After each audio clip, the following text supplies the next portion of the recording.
You have to live with it. Okay, so today I'm going to be talking about...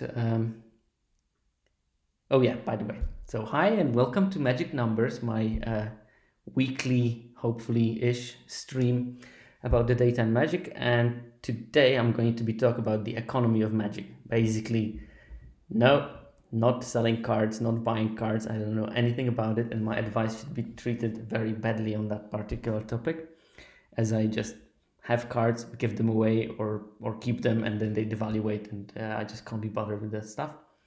I'm going to talk about the economy of the gameplay itself. So talking about the resources, how do you exchange them for other resources, and how do those exchanges add up when you look at the numbers behind the results of the games.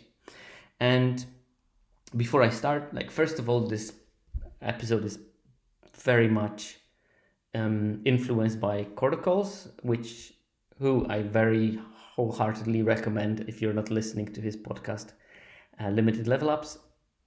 I want you to do it because it's very much worth it. I think it's the best podcast there is for the sort of upper intermediate to advanced players at the current moment, I think, in terms of Limited especially. Well, it is only about Limited, so yeah.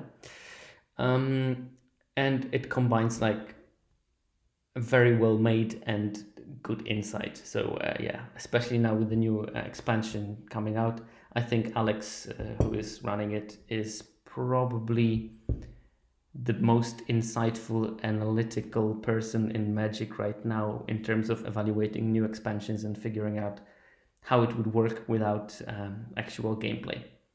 He might be later overtaken by some, grinders and other people, but I think that his initial takes are absolutely spot on, and he looks at the stuff differently from most other content creators that I know. And as long as he's kept from the loop and gives his original takes, I think that this is as good as it gets. So his last episode was about basic resources in Magic, and he was talking about them from the pundit point of view. So basically, talking about theory developed by PVV, based on one of his articles about resources in Magic. Hey, Matt Moses, how are you? I'm back. Yes, I'm back, and straight for the magic numbers. I thought it would be good today. Now they canceled the gauntlet. People have nothing to do. There was a downtime of Arena. I don't know if they restarted it or not. But I thought I'll squeeze into that slot and generate some non-gameplay content. But basically, he did an episode that was based on the Paulo Vitor's article, talking about different approaches on magic resources, and he sort of customized it for Limited because the original article was dealing with constructed play. And I didn't have a very solid idea on Monday what I'm going to talk about on Thursday, but I wanted to restart it because if I don't, people get lazy, and then I thought, oh, I'm just back from holiday, maybe I shouldn't do anything, maybe I can do it next week. But I thought it would be good to have a warm-up and basically do something before Innistrad comes out. Because probably next couple of weeks it's going to be looking at Innistrad as much as we can physically, as long as the data is going to be there. Right, so without further ado, I'm going to start talking about the real stuff. But what is this talk going to be about is trying to put some numbers on basic resources and let you know how you can analyze the whole format based on those particular sets of numbers that I'm going to show you. And it's going to be graphs, only graphs, or pictograms of graphs, except for maybe the first slide that's going to be a bit more of a general talk, but there is going to be plenty of graphs, and this is exactly the reason why I'm doing it in a stream form, not in a podcast form. I think that talking about data in this way, in a podcast form, just strips you of the view of the data, and it makes it painful for me to explain, and it also makes it painful for anyone to listen. And with that, hey Gondo, hello, how are you? I'm glad to see you here. I'm just literally starting this second, so awesome that you popped in a perfect time slot. But without further ado, Wow, this is a very vague slide. I'm going to be talking about resources in Magic, and not all of them, because to talk about every single aspect of all the resources probably would take 10 hours, and I don't have that kind of a stream capacity in me. So I'm going to focus on a couple of particular things in there. So basic resources in Magic are mana. Obviously, we use it to cast spells. Oh, talking of spells, you need cards to cast spells. And here I put cards, but it's not necessarily cards in hand. Cards on board that have activated abilities are also sort of card-related resource. It's only that those cards have a, let's put it like that, turn spread multi-kicker, where depending on how long can you use them, the more value you can get. Most of the time, you either need to use the card by tapping it, or you need to use mana, or combination of both, which means that those long effects are hard to evaluate how good they are without knowing how many times are you going to be able to use. So probably you should just estimate the average times you can use a particular ability to estimate the value of the particular card. Then, of course, life is the most important resource in terms of deciding how the game ends, because most games will end at life depletion. But you can control the depletion of your life to protect other assets that you have. As Arena constantly reminds me, you can use life as a resource. Hopefully all you grinders have seen that black screen several times, and even without seeing it, you can figure out that you can use life to advance your game plan, and opponent can do the same. Or they can attack your life particularly viciously if they know that protecting your life is part of your strategy. And the fourth resource that I put here is time, and time is a very vague formulation in Magic, but generally you can shorten the time by putting pressure, you can give yourself time by gain some life, and as you can see by the mixture of arrows that I put here, it's basically all those resources are somewhat interconnected. So you can spend mana to buy yourself time by, for example, sacrificing a card to kill some creature that basically otherwise would deplete some of your life. And you can see that basically there is a link from time, use mana, sacrifice a card, gain life, using that, gain time, so I can produce more mana, get more cards, and basically that's the strategy of playing a control game. While if you play aggressively, you aggressively attack someone's life so they don't get cards, because their cards are good in the late game. So their mana is stopping them from using their best thing. So if the earlier you manage to get their life low, the less choice they will have to protect their life or to protect their cards, which will force them into some kind of unfavorable deals. And it goes on and on like that in circles. You can multiply the examples. That's not, I'm pretty sure that you can figure it out on your own, and you know that very well. But part of this talk is going to be, how do we accumulate advantage in the game using those different resources, and how does this accumulated advantage impact the outcomes of the game? So basically, there are ways of accumulating advantage, and that's drawing more cards, so you have access to more resources and more choices and paths that you can take. You can play more powerful cards than your opponent, and basically your powerful card nullifies multiple cards on their board, which means that you gain an advantage over them. You can get more out of your cards by making your decks in a way that is synergistic. So basically, let's put it like that. You have the 2/1 from AFR that when it enters the battlefield, you draw a card and you gain 1 life. And that's what the card does.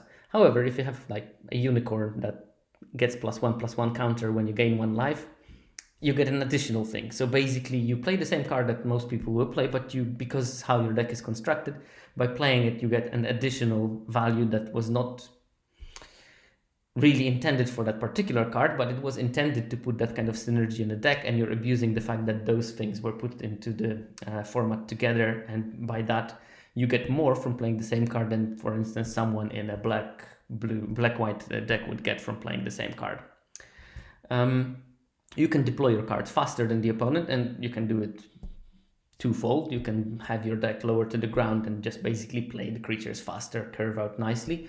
or you can ramp yourself to play more expensive things sooner than Garfield intended. So if you play your 6 drop on turn 4, you're probably in a good situation in the way that you played something that is hard to deal with.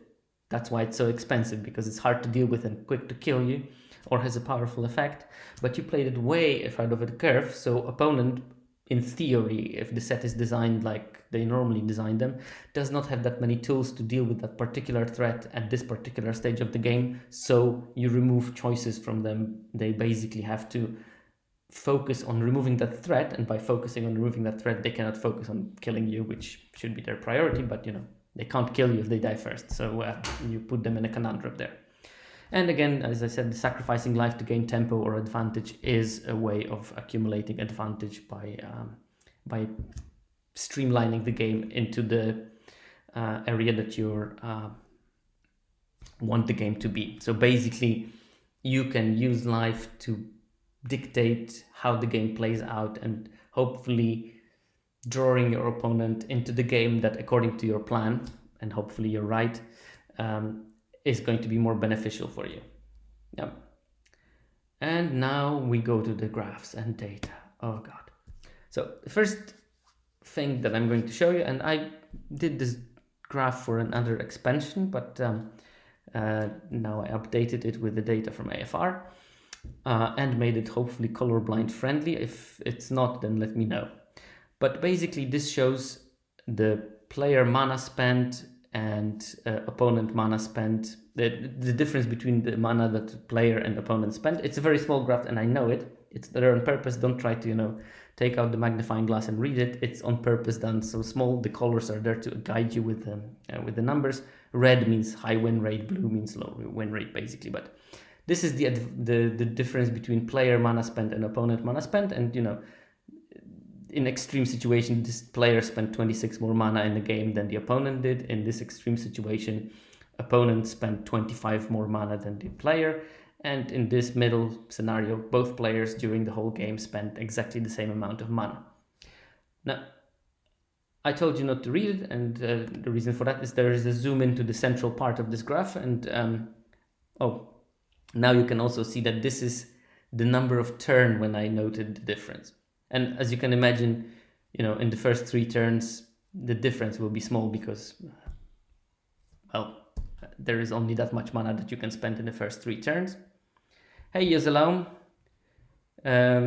Greetings from UK to Brazil. I'm really glad that you popped in. Starting to dive into the differences in resource use between players in the games. So, as you can see, the more mana you spend compared to the opponent, the better your chance of winning the game. And of course, the early difference in mana spending is going to translate into higher win chance, basically. So you can see that if you spend the same amount of mana at turn 3, you have roughly 54.5% chance of winning as a 17 lands user. This is very close to the average. The average is around 55% for this particular set. But if you outspend your opponent by 1 mana on turn 3, you already have around 59% win rate, and it stays around 59 if you outspend them only by 1 mana on turn 6. And quite opposite, if they spend more mana than you by turn 6, your chances of winning drop down to 51%, basically. So, and if you look at this this whole pyramid graph, I don't know if it's a graph, it's a pictogram of some sort, you see that basically your win chance increases dramatically with the how much mana you overspend, and it makes absolutely perfect sense. Obviously, when you spend more mana, you probably invest it either in more creatures or in stronger creatures, and because of that, you have advantage on board. You can translate that advantage on board into winning the games. But what is striking about this graph is how strong this effect is. You basically can see that this looks like a nice gradient across the mana differences. There is a couple of things that I would like to draw your attention to. And first thing is that apart from the gradient in this direction, there is also a small gradient in this direction. So the mana advantage early is more beneficial than the same kind of mana advantage late, which makes sense because, of course, if you overspend your opponent on turn 5 by, let's say, 5 mana, this is not the same as overspending them by 5 mana on turn 12 when you had access to more cards and you could have played more cards. They could have played more cards, and based on that, you maybe played one more card, but you both play, but you played 12, they played 11. While here it would be, oh, but you played 5 and they played 4, and between 4 and 5 there's a 25% difference. Between 12 and 11 there is whatever 8% difference, if estimate. And again, this thing is inverse. If they outspend you, there's also this gradient. So if they outspend you early, you're in a much worse position than if they outspend you late. And by the way, if there's something unclear or if you have some questions, I would suggest you ask them instantly, because this stream accommodates asking questions, and it's better to do them while the data is on the picture and before you forget to ask them. So if anything is unclear and or you don't understand, or you're curious about particular aspect of it, just shoot straight away. I have the chat in front of me, and I try to update if there was anything written in it every minute or two. So maybe I won't answer instantly, but I will go back to it. And it's better not to sit on a question, because those things disappear later. But so first of all, from this graph, we can see that actually there is a the graph is very good. Yeah, I mean, this is something that is sort of obvious, but it's not obvious to what extent it works. And as I will show you later, it might vary depending on what we are looking at. But the general, this is only for AFR, only for best of 1. We will come to other formats, well, not other, one other format, just to show you the possible differences. I didn't do it for every single format that I had, but this is only for AFR. Yep. And so you can see that roughly, by outspending by 1 mana, you get this 3 percentage point advantage. By underspending, you get a 3 percentage point disadvantage. And if you would look further, this sort of like the difference between outspending them by 10 mana and 11 is smaller, so it sort of flattens out later. I'll show you the better graph for that. Yeah, it's only for best of 1. Unfortunately, I didn't have the data for best of 3, and I'm mainly playing best of 1, and I think most of the people play best of 1 most of the time. That's why I focus on best of 1 data, because to do the same for best of 3, I would have to redo the same analysis twice, and that's a lot of time, to be fair. I already had to redo it for a different format here, just to check if there are differences between formats. Okay, we talked about the mana advantage, and it will come back. There is going to be another graph using this, but maybe a bit more simple.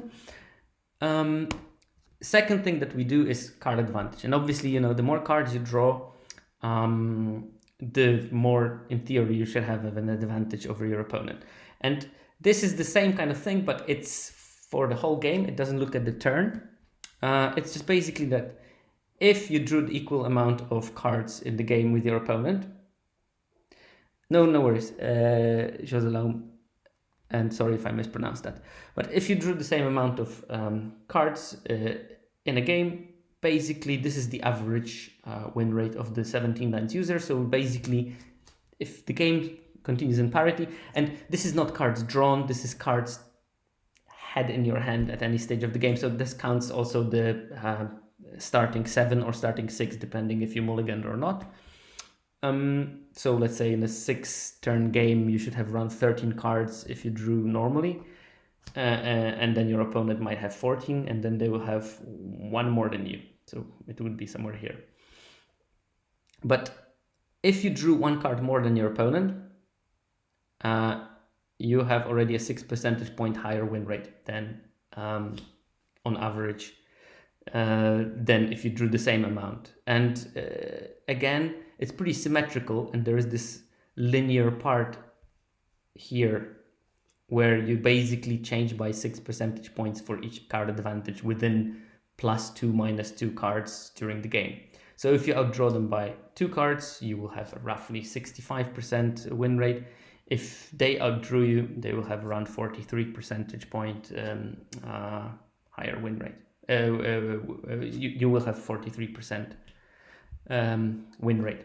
So basically in this little area here, there is a sort of linear increase of your win based on how many more cards you drop than your opponent, and then over time this effect flattens a bit, but you still get an effect. So you go up to something like 80% win rate if you drew 8 or 9 cards more than your opponent, and this is based on smaller numbers. So it's a dodgy number. I wouldn't. I think I deleted it from some other graphs, those fringe ones. And it looks like sort of the sigmoidal kind of thing, where you have this initial big difference. Yeah, these are small numbers, so this might be within probably I would say that this, and this are equal basically, and probably this, and this are also equal roughly. Oh, hi Relas, how are you doing? Did you watch the game? How did Poland play? Because I didn't have heart to watch that rubbish. At least they won. Anyway, yeah, this is the sort of like sigmoidal curve, and sigmoidal curves usually go something flat, linear, flat, basically. And this is the case in almost all of them. I will tell you when I see that there might be particular differences. So you see that the effect for the card advantage and for the mana is more or less the same. There is this very steep advantage of the first couple in a difference, and later that advantage is flattening, mainly because, I mean, you can't kill them more. So now, same graph again, but this time it's for creature advantage. And I know that at this stage it might become boring because all those things look the same. They are not the same, and we will go to that in a second. But like, first of all, you can possibly see, going back, this was 6 percentage point difference for just drawing 1 card extra during the game. Playing 1 more creature during the game than your opponent played, that's already almost like 10, 11 percentage points, which is a much bigger advantage. Which means that in AFR, creatures confer much bigger advantage, and getting ahead on creatures played during the game, and I'm only counting creatures played, I'm not counting like spells that make creatures or token generation as such, so this just only counts creature cards that were played during the game, and yeah. But playing this 1 extra creature than your opponent did is a massive advantage. So this is something I would probably draw you to if you're still going to play some AFR, that having more creatures than your opponent in this particular format is very, very advantageous. And you know, the same, playing fewer creatures is equally disadvantageous. And again, you see that +2, -2, this sort of is a linear part of it, and then it becomes flat and doesn't change that much. And this last one is not exactly the same curve, I think. I would need a bigger data set, and maybe I would need to confirm it with some other formats that are similar to this one. But here you see that, you know, this is lands played difference. When you play the same number of lands, around 56% win rate. When you play 1 more than your opponent, you get around 2 percentage point. When you play 1 fewer, you get around 3 percentage point drop in win rate. These are small but, you know, consistent differences. But unlike the previous graph, this one sort of peaks at +3 and then starts dropping off. And I think that what we see here is, this is the advantage of having more mana than your opponent. This is the disadvantage of getting mana flooded, basically. So when you draw 6 lands more than your opponent, you're probably flooded and you don't have enough spells. Exactly, Relas.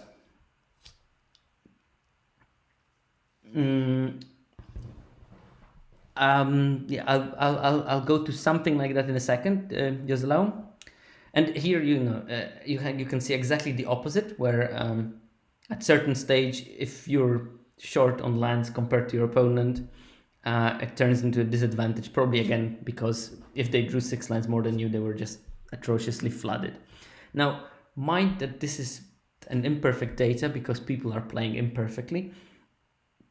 Because this only counts the lands played. I didn't count the lands in hand because I don't have that data for the opponent, so I wouldn't be able to anticipate. But lots of players don't play out all their lands, which is a mistake, arguably. But they still do it, so unless you have a good reason not to play a land, you should always play your lands because you never know if you're going to need the extra mana for something. Let's say that you're playing a deck and you have 6 mana, you decided, I'm just going to not play my lands. You have 2 lands in your hand, and then you get a draw spell and you get 2 spells and you cannot cast them because you missed by 1 mana. If you played your lands earlier, you could have done it. So yeah. But because people don't do it, I could only anticipate it from the number of lands played. And I probably would need a much bigger number to see if this effect of mana flooding is a real effect of mana flooding or not. Because it's not going to be a little spoiler for from the future slides. This is not going to be the case for every single set. Now this is the summary basically. So this compares the impact that all those resources I was showing you. Oh, interesting. I had also the slide about spells, which I hopefully is not, well, that I didn't put for some reason, but you can compare the 4 resources that I looked in here. So cards, creatures, lands, and spells. And by spells, I mean instants and sorceries. I probably deleted by accident the slide with the spells, but you can see which of those resources has the highest impact on the game in AFR. And it is the creatures in this particular format. You can see that creatures, small disparities lead to large differences in outcome, even if it's just a difference of 1. What is important in this graph is that at parity, independent if it's creatures, lands, spells, cards, it's all almost the same, which is nice. And it also coincides with the average win rate of the 17 lands players. So you can see that at parity, 17 lands users are advantaged. And there's probably 2 or 3 factors that impact that. First of all, 17 lands players are more invested, which means that they probably make better decks and they probably play better or make fewer mistakes or have better plans. And this is the effect of this analyzing a group that is a group of more invested players versus a group that not necessarily is of more invested players. I'm not saying that the non-17 lands users are not invested. Also, you have to keep in mind that 17 lens users will be playing against other 17 lens users, and that's still going to be the data. But the truth of life is that the average win rate is 55% in a format that should naturally revert them to 50% because of how the pairing algorithm works. I don't know if it works, maybe stopped working from what I heard recently. But at least in the olden days, when there was the pairing algorithm, it paired you with a player that was roughly your skill level. And despite that, the 17 lands players are still having like a 54, 55% win rate. But yeah, oh, is it a spammer? Could someone just ban them? I assume it must be a spammer. Yeah, thanks, Diogo. Oh yeah, that's a bit of a shame. Just allow. Unfortunately, this is the thing that the guys that run 17 lens cannot jump over because mobile just doesn't make logs, and without logs, you cannot really get the data out. I know that I think that Untapped maybe plays with the game's engine to get the data out, not with the logs. But yeah, it's a tricky decision to decide whether you want to do this kind of stuff or not. And 17 lands decided not to because it is a bit more intrusive into your computer.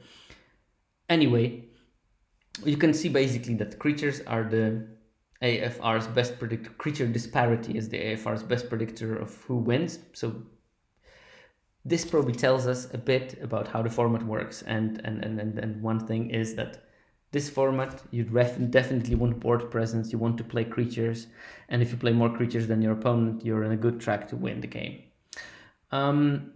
But it's not the only thing. Card advantage to some extent also is important, and it becomes more important at higher disparities. So if you want to, play a card advantage game, you want to make sure that your card advantage is quite potent. I think that, partially this graph is going to be impacted by best card draw spell being in black and black-red being the dominant archetype.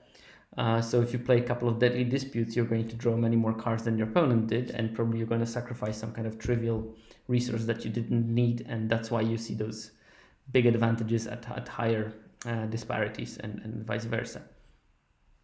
And then spells don't seem to be very important. You can see that even if you are outspelled by 6, you are going to still win 40% of the games.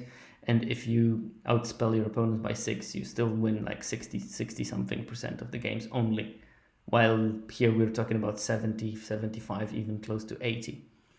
And then lands, again, we have this kind of weird curve, sort of like not a sigmoid, but a sinusoid, when drawing too many lands is a disadvantage, probably because of mana flood. No, thank you very much. I mean, I'll pass on to the guys that are actually doing something in 17 lands, not just stealing data and blabbing about it. But they are always very happy that people like the product, even though, yeah, unfortunately, some technical obstacles don't make it accessible for everyone, which is sad. Anyway, so this is the comparison of all those resources that we can use and disparities between players, and based on that you can sort of make yourself a bit of an image of how the format is working. And obviously I told you that in the beginning that mana is the most all-encompassing resource that we have, and I showed you this very blobby graph, and I showed you maybe a zoom to it. But this is how it looks like when you look at mana advantage and win rates. And I mean, this curve is just so unreally good that it's hard to believe that it came from natural data. You never see that kind of perfection in curve making when you grow bacteria. I can tell you that, even if you make growth curves, which should basically look like this. But yes, there is, and I'd like to look at this graph a bit. I know that this is spread a bit wider, and that maybe creates an illusion that those things are flatter. But if you look at the max, it's around just below 80% in the maximum impact category, which is creatures. In terms of mana outspending, we go close to 90% for some values. And it's not easy by all means to outspend your opponent by 15 mana in a game, but it does happen sometimes. But you can see that there is a very steep relation between the first couple of mana extra that you spend during the game. So 1, 2, 3, 4, 5. At 5, you almost approach 80% win rate. So being able, making your deck in a way that gives you the advantage to outspend your opponent is an incredible asset. It's basically, and we're going to talk about it in a second, but if your deck is well designed in this particular format to utilize the first 5 to 6 turns efficiently, you're on a very good path to win the game. Because these seem to be, based on what I found in the data, these seem to be the key moments of this particular format. You really need the presence in those first 5 turns. Skipping playing is not an option. And that's why I think that unlike some formats before, AFR was less punishing for mulligans, I think. And I think that in this particular format, it is worth mulliganing if you don't have a 2-drop. Because if you don't drop this 2-drop, you're really on the back foot against any opponent. So sometimes maybe it's good to sacrifice 1 card to get tempo advantage by mulliganing into the 2-drop if your deck is built properly for that. And definitely 2-drops should be a priority, because it's mainly based on 2-drops that you get this early mana advantage in the game, and that will allow you to run away with it. But this, it's a beauty of a graph. If you've collected any kind of natural data, you know that this kind of data rarely exists. And this is the most beautiful graph I made from this particular presentation. This is, well, we talked about mana, but now it's time to talk about time a bit. And I just wanted to make this sort of starting graph to show you the distribution of the game lengths. And this is game lengths in turns, but it counts both turns. So 1 is the first turn of the game, 2 is the opponent taking their first turn, 3 is your turn again, 4 is their turn, 5, and so on and so forth. And you can see that this is a very nice skewed normal, pseudo-normal distribution, but you have those weird bumps. Oh yeah, I have to say that I'm really looking forward to the draft simulator.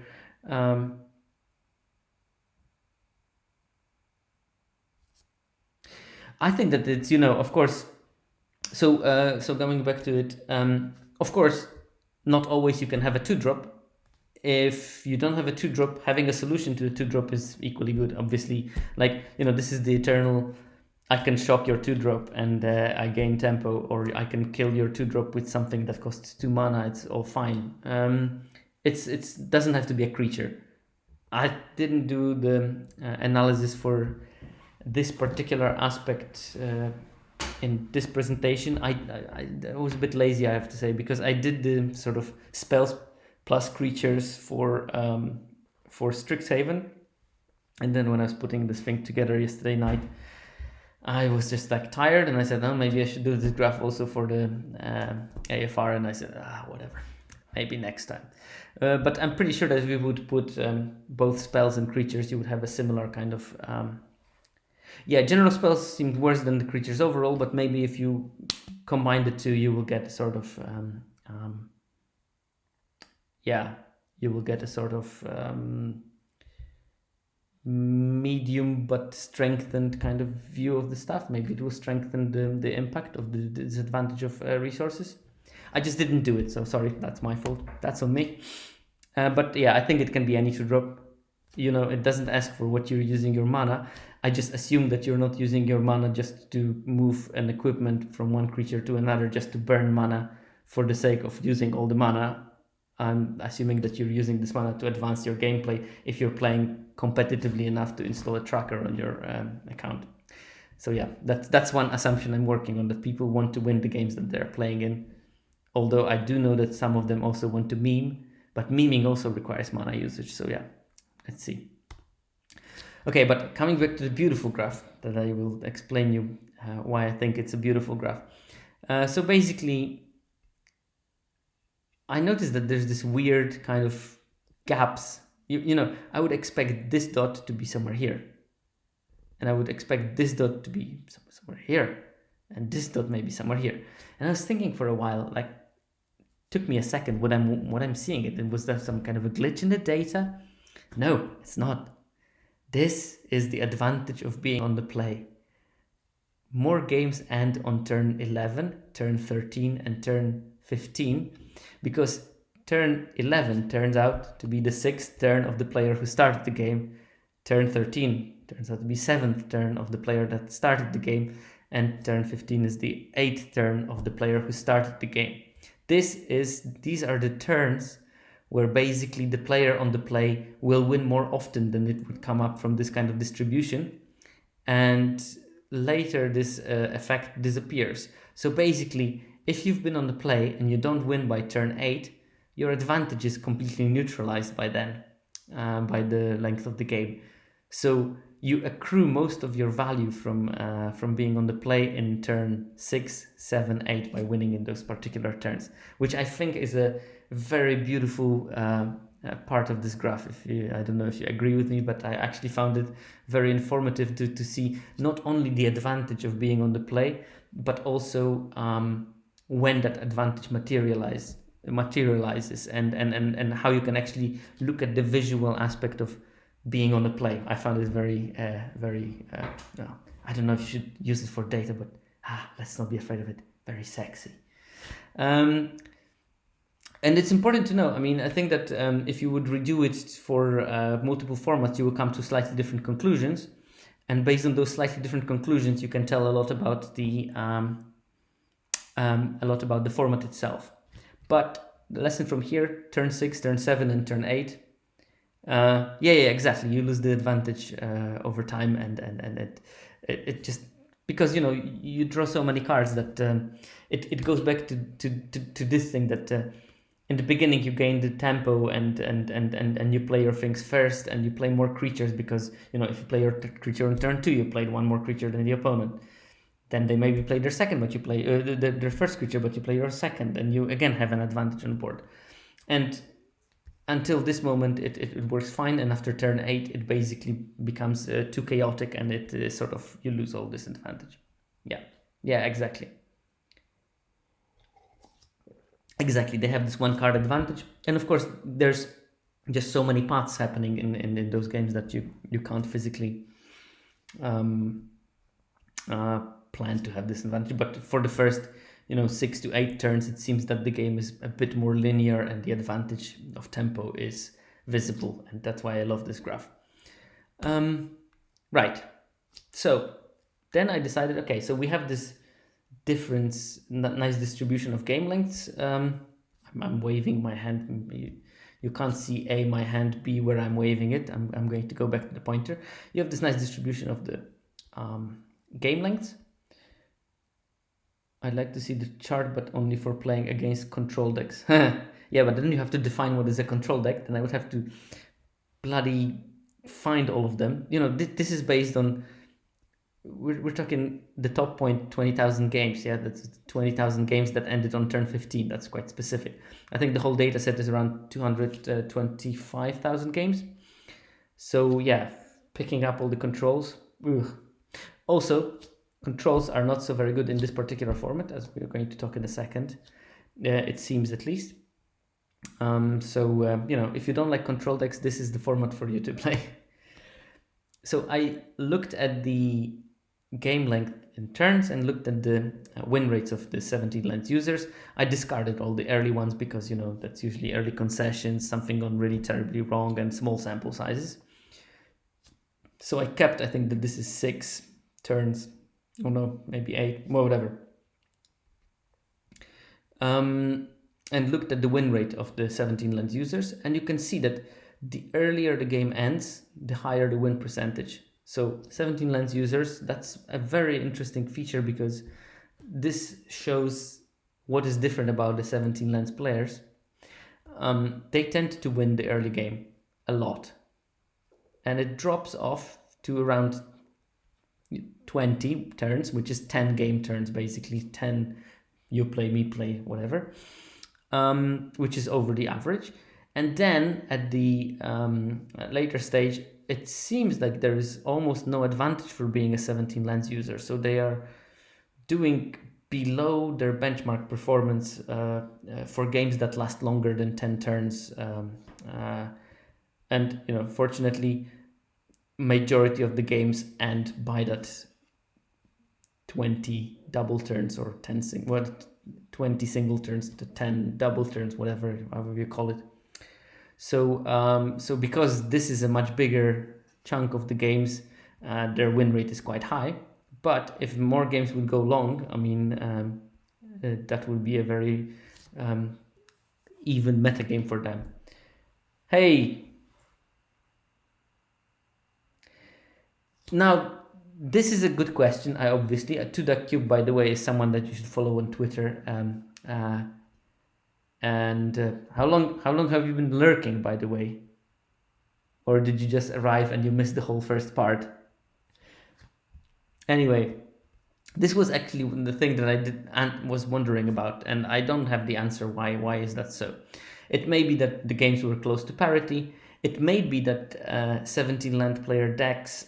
Oh, 45 seconds and first question. Like, coming late to the party. I'll send you the presentation so you can look through the previous things, and you will have to catch up on the VOD, by the way. But I have to come back to something. Oh no, we will reach that later. That might be a slight answer in the next slide, but it might be that the games were at parity, and the games at parity tend to go in a coin flippy kind of way. Who will draw something better? Who won't draw something better?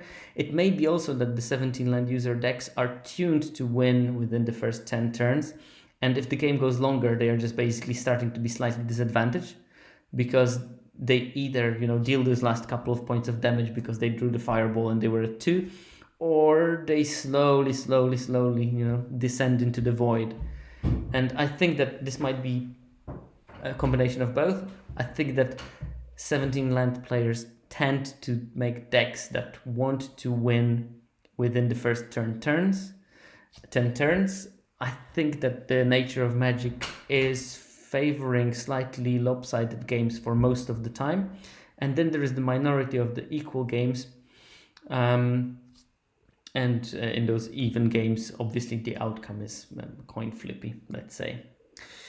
So I don't have a full answer, but it would be at least a decent thing to investigate, and I also have to check this kind. And unfortunately, I put the data from Strixhaven with the same thing, but I deleted the game length column from it, and because those files are like 800 megabytes, and if you do something with them, it takes ages. So I usually truncate them to bare minimum data that I need, and unfortunately, I deleted one column that I was interested in, and then I didn't feel like refinding it in the original file and copy pasting because I did some filtering before, so I would have to redo the whole analysis just to put the time thing.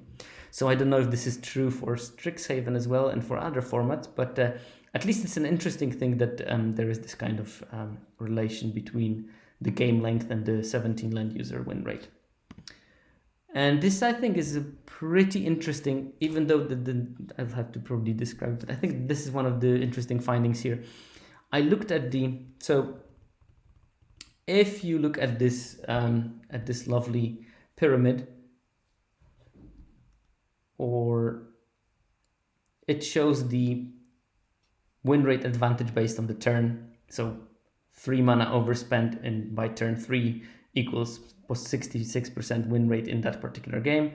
If it's in turn 4, 69, whatever, nice. But what you see is that the outspending in the early turns, like if I outspend you by 1 mana and turn 3, it gives me like 59%, even 60 on turn 4. But if I outspend you by 1 mana on turn 12, it only gives me 55% advantage, which is, well, almost as spending on par on turn 3. So there is this diminishing returns of outspending by small amounts. So this is this second gradient I was talking about.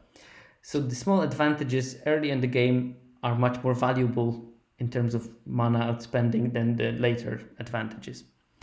And this is exactly what this graph shows. It shows difference in mana use based on the turn of the game. I basically calculated how much mana did all the users spend on particular turn, then divide them by the number of games that lasted as long as this turn was. And you can see that the 17 land users are everything above 0. And you can see that there's this small amount of mana that they outspend the opponents in the first 2, 3, 4, 5, 6 turns.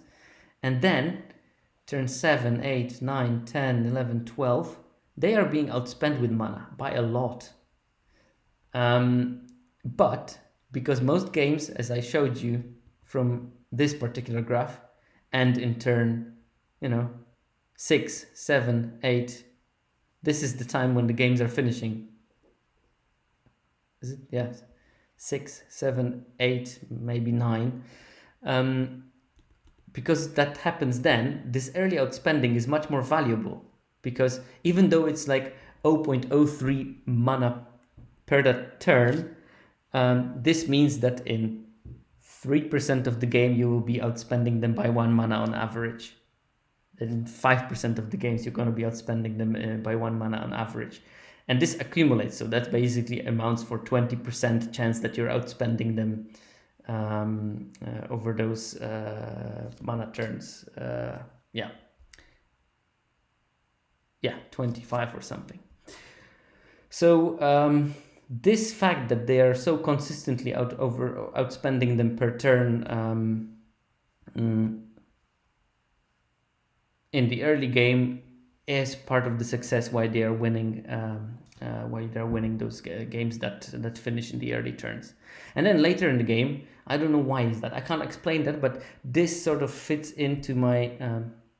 It accounts any kind of mana spending. It just mana spent. It just counted how much mana was added and used from the mana pool during the game. This is all based on Hululu's game replay logs, and this is based on the game replay data. It's not based on the deck data or draft data. It's the game replay data.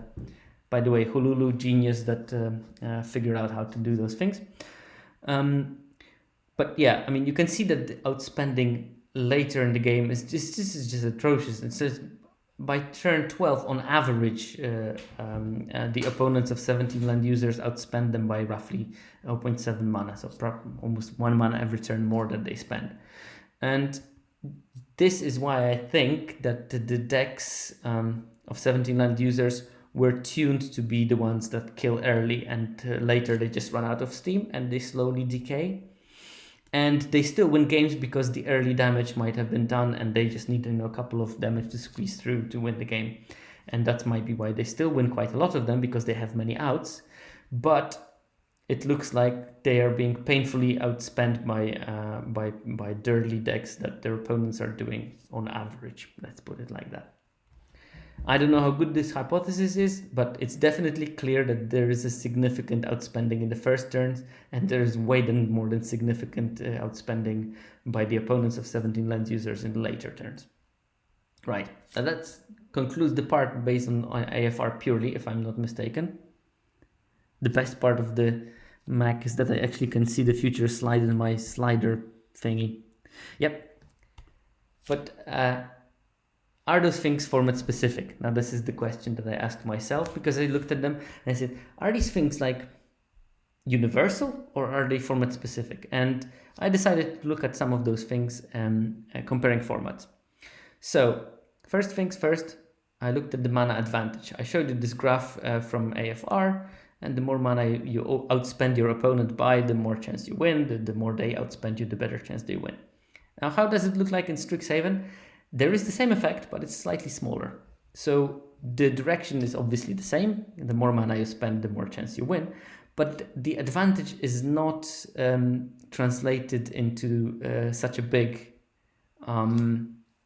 mana through win rate gain, which means something. I still didn't figure out what it means exactly, but it seems like it's not about how much mana you spend and invest in Strixhaven compared to AFR, that there are other factors in play on how you use this mana, or what is the strength / synergy of your deck. I can't pin what is exactly responsible for that, but I can tell you that outspending your opponents by mana in Strixhaven was not as beneficial as an AFR.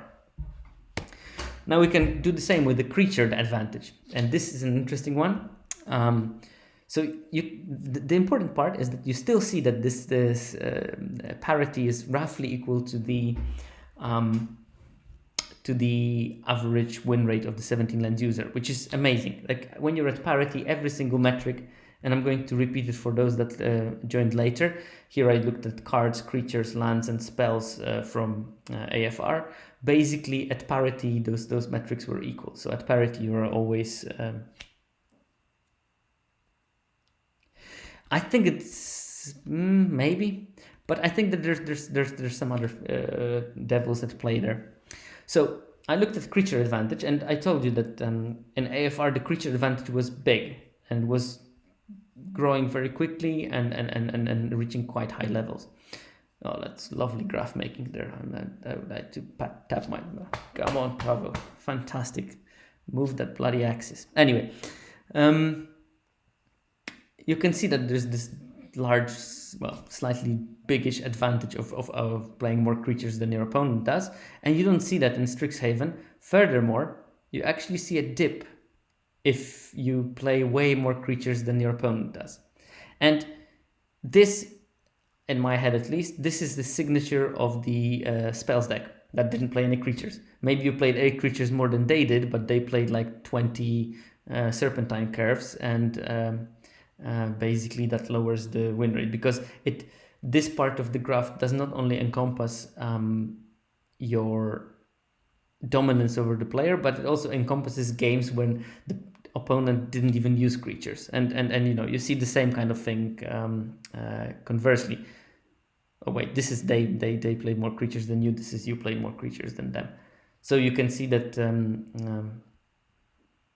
there is the drop. They played spells here and you played spells here, and they outplayed you with creatures. Yeah, exactly. The tokens, I don't know, Yosalaum, how much Strixhaven you played, but I played some decks there that had like 3 creatures, and because I was playing Cody, and there were some other decks that just you could operate easily on 6 creatures without a problem. And furthermore, there was it was slightly slower, yeah. But you clearly see that the advantage of outplaying your opponent on creatures was not as pronounced as it was in it is in AFR, which again tells you something about the format. AFR is definitely a format where you want to have the board presence, and outplaying your opponent based on creatures is giving you massive benefits. So that's something to keep. And Strixhaven was not. Now, where will Innistrad be? And that's an interesting question. I'm definitely going to check and probably compare it to those graphs because it will be easy.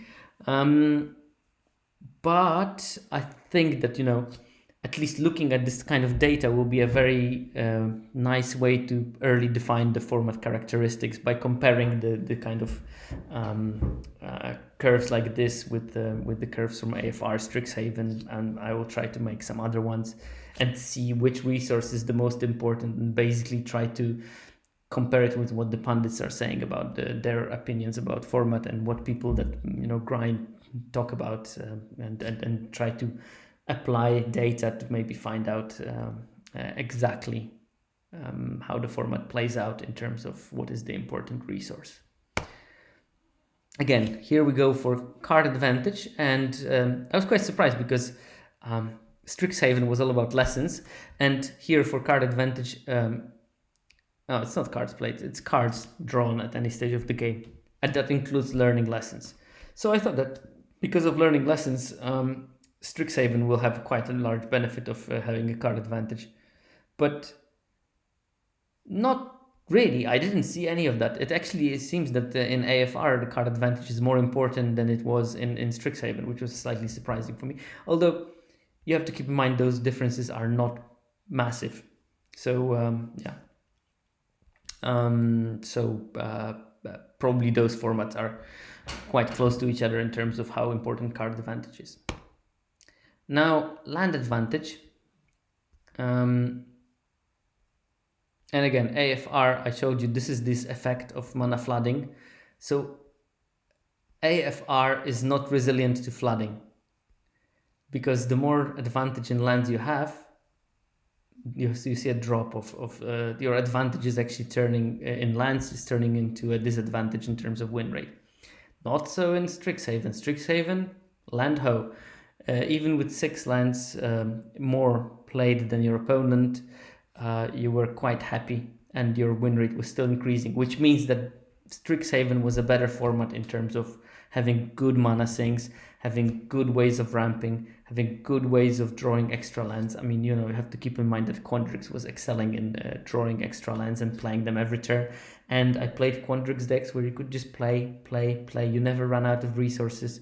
So basically playing a land every turn and outplaying your opponent was a very good way of winning the game. And some games went quite long as well.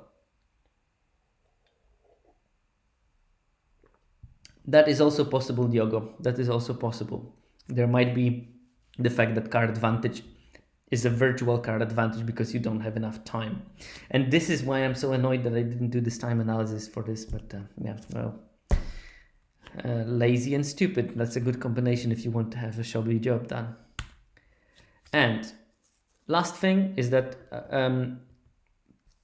just showing you that in most of the things that I analyzed here, AFR gave higher advantages. Mana spending, higher difference, higher advantage for AFR. Creature advantage, AFR was also getting more benefit from having a creature advantage. Card advantage, still AFR, even though it's a small one. land advantage roughly equal, and only in the very fringe cases, Strixhaven had more advantage in terms of playing more lands. But in terms of spell advantage, here, at least for the first time, we see that Strixhaven was clearly the winner. So the more spells you played than your opponent, the better chance of you winning. And that's a higher difference. And again, in those extreme values, it's even more pronounced than it is in the AFR. And probably, the first couple of spells the difference is trivial and probably non-significant, but later it becomes a bigger advantage for the Strixhaven. And we're talking about a format where spells matters was a valid archetype.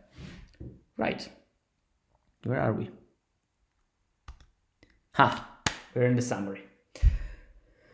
So just to add everything up, not all resources disproportions have the same impact. And we saw that basically outspending on mana can have a higher impact than having more lands.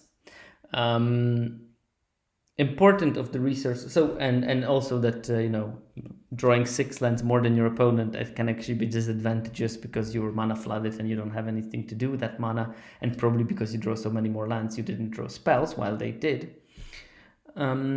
So the disproportions, you have to look at them and figure out what do they mean.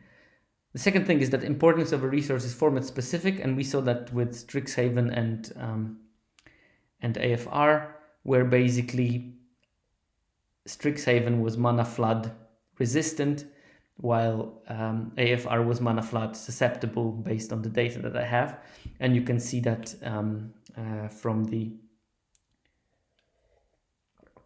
data. Third, knowing specifics can help understanding the format. And here again, I will go back to the mana flooding example. If you know that Strixhaven is mana flood resistant, you know that you should build decks that can actually abuse that in some way. And I will leave that to the players like To That Cubed, who are pretty good in figuring out plans and drafting. Now, in parity, this is another thing that we found on those graphs. In parity, skill and deck quality prevail. So 17 lands user on parity are doing 5 percentage points better than the non-17 lands user, and that's quite consistent. And that means that within those 5 percentage points is exactly this: better plans, better technical play, and building decks that are better, that utilize those synergies, that combine best cards, that play the optimal cards, and so on. And the last part, the 17 users dominate shorter games. And we saw that it was quite striking how much higher is the win rate of 17 lands players in the games that were running no longer than 6 to 10 turns. Right. And this is it for today. I have, of course, a thank you to the 17 Lands team, and these guys definitely require some TLC because they spent, I know, the last week in trying to figure out the logs that the Wizards screwed up again.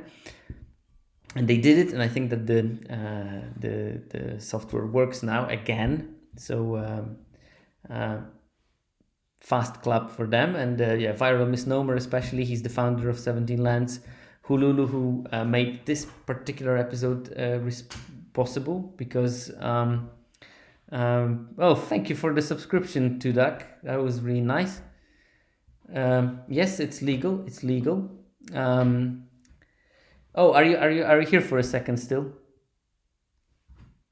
Or are you just popping in and out? Okay, yeah, because I wanted to show you one thing. You will definitely love it. Oh, sorry, Segismundo. But there will be a VOD to check up. Yeah. And Diogo, thank you for helping me setting up my streaming career. That was very helpful. I wouldn't have done it without him. And in this particular case, thanks to Alex Nikolic from Limited Level Ups, because this was, as I explained that in the beginning, but this was very much motivated by his recent episode, which was brilliant, by the way. You should listen to it. And yeah, he talked about those resources more in the theoretical aspect, and I decided to look at them practically. But without his inspiration, I probably wouldn't have an idea what to talk about today. So yeah, I listen to it and follow him on any kind of medium possible because A, good person, B, smart person, C, very good content. Now, I am just. Oh, is that the link to the episode? Oh, yeah. Thank you, Diogo. That's great. Yeah. So click on it, subscribe, whatever. Give him, share with him, share his content with your friends because if they don't know it, because it's awesome. Oh, hi, Infinite Breakfast. So, yeah. It's been yeah. No, I have to keep some kind of schedule. I think I'm normally going to do this around 10 p.m. my time because otherwise it gets too late for me, and otherwise yeah, and I can't do it earlier because family and work and whatever. So yeah, I'll probably do it more or less in this time slot for the foreseeable future if I have data to make anything out of. But having said